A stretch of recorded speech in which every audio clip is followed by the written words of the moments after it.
Hai, perkenalkan, nama saya Gilba Haidar Fitra. Saya berasal dari Bandung. Saat ini saya sedang berkuliah di Universitas Pendidikan Indonesia dengan nomor induk mahasiswa 2007376. Saya sekarang berada di Prodi Sains Informasi Geografi, tepatnya pada kelas 1A. Kali ini saya akan menjelaskan tentang batuan metamorf. Batuan metamorf adalah salah satu kelompok utama batuan yang merupakan hasil transformasi atau ubahan dari suatu tipe batuan yang telah ada sebelumnya, prolit oleh suatu proses yang disebut metamorfisme.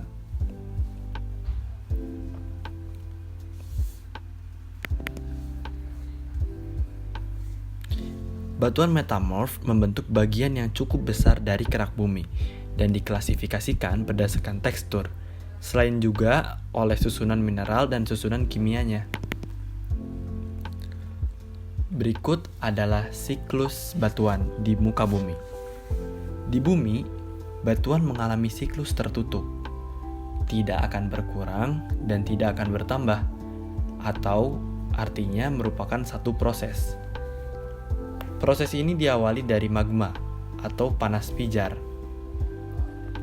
Magma bisa bergerak ke atas sebagai lava melalui peristiwa vulkanik gunung berapi. Lava ini akan membeku yang akan menjadi batuan beku. Batuan beku apabila mengalami temperatur dan tekanan yang tinggi akan menjadi batuan metamorf. Namun, apabila batuan beku mengalami pelapukan dan erosi di dalam tanah, lalu menumpuk, akan menjadi material sedimen. Material sedimen, apabila mengalami penimbunan terus-menerus dan pengerasan, akan menjadi batuan sedimen. Batuan sedimen, apabila diberikan panas dan tekanan yang intensif, akan menjadi batuan metamorf. Batuan metamorf dapat meleleh dan akan menjadi magma. Batuan metamorf apabila mengalami uplift atau pengangkatan bisa kembali lagi menjadi material sedimen. Sehingga dapat disimpulkan bahwa batuan metamorf terbentuk dari batuan sebelumnya, seperti batuan beku, sedimen, bahkan batuan metamorf itu sendiri. Sehingga setiap batuan metamorf memiliki asal batuannya.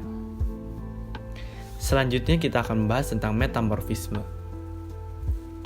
Metamorfisme ini adalah suatu proses yang dialami batuan asal akibat dari adanya tekanan atau temperatur yang meningkat atau keduanya sama-sama meningkat. Yang pertama ada metamorfisme termal atau yang disebut dengan metamorfisme kontak. Metamorfisme jenis ini merupakan metamorfisme yang terjadi saat batuan-batuan mengalami sentuhan oleh magma panas di sekitar dapur magma atau tubuh batuan intrusif. Contoh dari metamorfosis termal atau kontak ini adalah batuan gamping yang berubah menjadi batuan marmer. Dapat dilihat foto batuan marmer.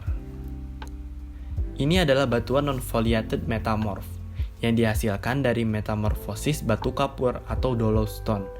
Komposisi utama batuan ini terdiri dari kalsium karbonat. Yang kedua adalah metamorfisme dinamis atau kata klasik. Metamorfosis jenis ini terjadi di mana ada batuan yang terkena tekanan yang berasal dari peristiwa tektonik. Biasanya pada kulit bumi hanya terjadi di bagian atas, sehingga akan mengalami metamorfosis. Contoh dari metamorfosis jenis ini adalah pada bidang patahan, akan terbentuk sebuah cermin gesekan atau tepung milonit. Ini merupakan gambar dari milonit.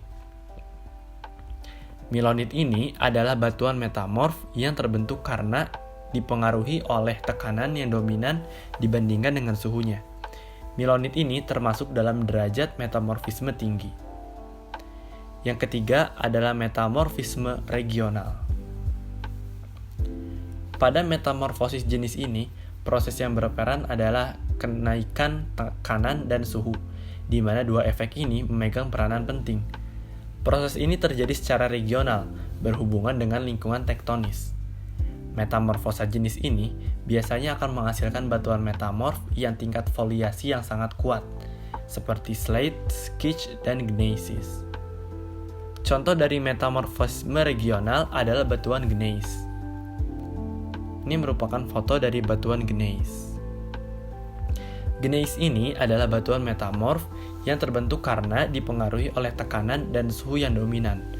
Gneiss ini termasuk dalam derajat metamorfisme tinggi.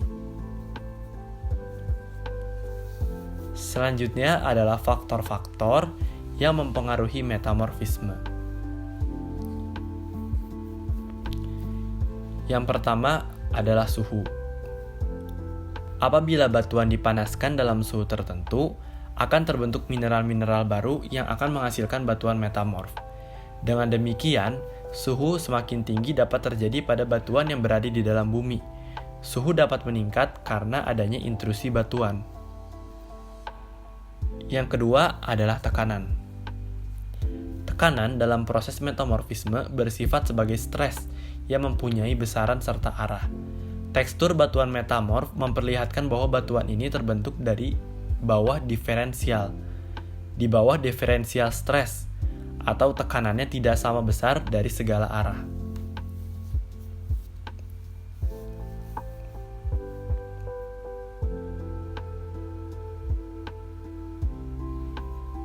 Yang ketiga adalah kimiawi. Aktivitas dari kimiawi fluida merupakan fase yang penting karena fungsi dari cairan fluida sebagai media transport dari larutan ke mineral, sehingga akan mempercepat proses metamorfisme.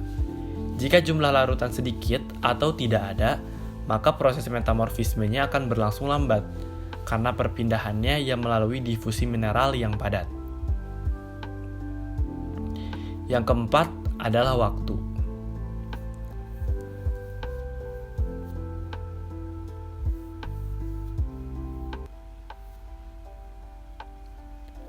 Dalam proses metamorfisme, dibutuhkan waktu yang lama untuk membentuk butiran-butiran mineral yang ukurannya besar.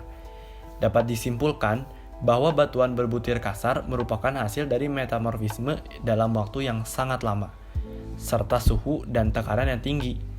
Sebaliknya, jika berbutir halus, ini merupakan hasil dari waktu yang pendek serta suhu dan tekanannya rendah.